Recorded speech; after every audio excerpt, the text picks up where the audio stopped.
بسم اللہ والصلاة والسلام علی رسول اللہ۔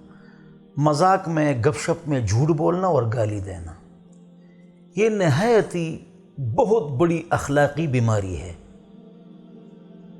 لہٰذا ہم کو اس سے بچنا ہوگا۔ حضور اکرم صلی اللہ علیہ وسلم کا ارشاد ہے کہ مسلمان فضول بات نہیں کرتا، جھوٹ نہیں بولتا، گالی نہیں دیتا۔ لہذا ویسے بھی گالی مت دو، جھوٹ مت بولو، فرشتے اس سے دور بھاگ جاتے ہیں۔ جاپان میں مائیں اپنے بچوں کی تربیت کرتی ہیں تو کیا کہتی ہیں؟ جھوٹ نہیں بولنا ہے۔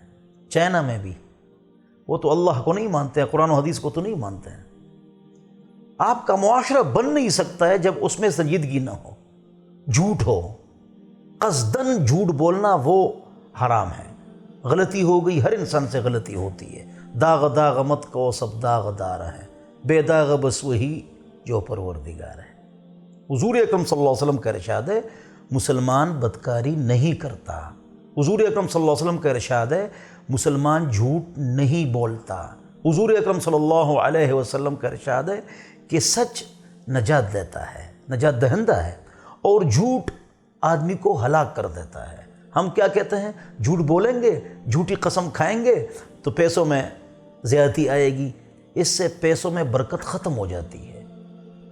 اور وَإِنَّ مَالَ الرِّبَا وَإِن كَثُرَ فَعَاقِبَتُهُ إِلَّا قَلًّا، سود حرام کا مال جتنا بڑھ جائے انجام اس کا صفر ہے، یہ ختم ہونے والا ہے۔ لہذا جھوٹ سے، گالی سے اپنی زبان کو پاک رکھیں، حتی الامکان آپ جھوٹ نہ بولیں۔ شیخ عبد القادر جیلانی، بزرگ ولی کامل، ان کی عزت کیوں ہے؟ اس نے سب سے پہلے سچ بولا تھا، جھوٹ سے اس کا فائدہ تھا لیکن اس نے سچ بولا تھا۔ قصہ آپ سب کو معلوم ہے۔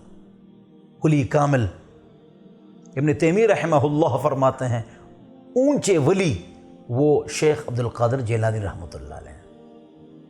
تو ہم سب کو چاہیے کہ ہم جھوٹ نہ بولیں، گالی نہ دیں، نہ گھر میں، نہ بچوں کو، نہ طلباء کو، نہ اسٹوڈنٹس کو، کسی کو ہم گالی نہ دیں۔ اللہ مجھے اور آپ کو عمل کی توفیق عطا فرمائے۔